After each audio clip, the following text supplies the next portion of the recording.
Okay, today I thought we'd take a look at three robots from the early 1960s made by Alps in Japan. This one is Moon Explorer. Then you have your TV Spaceman, two versions. There's actually three main variations of the TV Spaceman. This one's the first one that came out. It's the one that I had as a kid, so it's my favorite for that reason. And a lot of people, because you can see the similarities between the bodies, the legs, the arms, the claws. The heads are different, but other than that, there's a lot of similarities there. And unless you have them side by side, you don't really know the difference in scale of the legs and the body, for example. So I thought I'd kind of combine these all together in one video so you could see that. In the Moon Explorer, you've got a moving clock mechanism, moving pistons, walking action, swinging arms, and a flashing light. This guy's got a very touchy switch up in the head, which makes him hard to display, getting a good connection. Here you can see the clock and see these. I didn't mention these. You got these cool things happening here. You got this blinking light. Kind of keep losing his connection. The ears actually kind of have the same light in there. There you go. It's just not worth tearing those metal tabs apart to me to try to clean that switch to make it a little better off. But here you have that guy. Let's take his batteries out. We'll move them on down. By the way, he's got a plastic back door. And this is the first one of the TV robots. And this one is different than the others in a few ways. One, the magnifying lens for the pictures is glass and smaller. The outsides of the legs are sort of like your pants. They aren't load bearing. They just slip over. The actual linkages in the legs are what bear all the weight of the toy. And so in future robots they change and make those out of plastic because they're not load bearing. It's to save money. Plus this one has the metal battery door. A lot of the future ones will have a plastic battery door.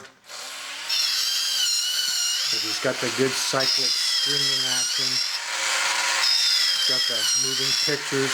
He's got the really cool mouth color wheel thing. The rotating eyes. The swinging arms. And the walking action. Just a lot of cool functions in one little robot toy. So let's move on to this guy. As you can see on this one, he's gone to a plastic radar dish on top. The screen has gotten larger. It's now plastic. These legs are plastic. And these foot covers are plastic. Back battery door is plastic. So they've gone in for some cost savings. Put that on there. Always tough to find a good place to hold on these guys because everything moves.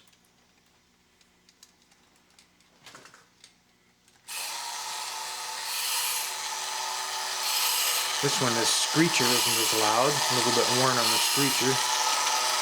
But he's got a good color mouth wheel going on, and he's got the good moving pictures, the walking action, the swinging arms.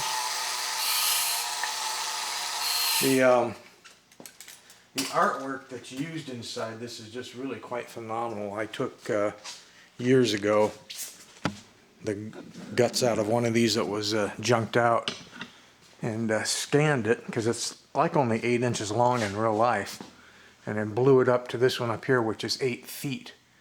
And see if I can zoom in a little bit. So you can see it really held up well, even when it's blown up so big. That's the paper loop that's inside these TV robots that goes around and around. There's a serious amount of mechanics in there to accomplish all that. It's really quite amazing. So there you have it, 3 robots by Alps, Moon Explorer, TV Spaceman, 2 different versions, different colored lithos, different colored screens. And like I say, this very first one was either 1960 or 1961, I kind of forget, but it was the first robot I ever had when I was a kid. In fact, I have a picture over here somewhere, unless Gort's obscuring it, where you can kind of see it. I'm going to try to zoom you in. Right there. That's a picture of the robots I had. There's me with the TV spaceman. Let's see if I can just get closer. See, I'm trying to fight myself around the time machine here. Here we go. So up on top, that's a lineup of the ones I remembered having as a kid. And there I am, playing with it on Christmas Day, the cool TV spaceman, and another shot of me playing with it. And one of the second robots I had was the Radical robot, also sold under different names. And then the cool gear robot that has the speed control on top of the head, where it can you can actually play with a toy, the 1 battery, which was good for me because it was always tough finding batteries. It never had any money. My parents didn't have a lot of money, so if I could find even 1 battery with a little bit of life in it, I could play with that toy. All right, that's it for this one.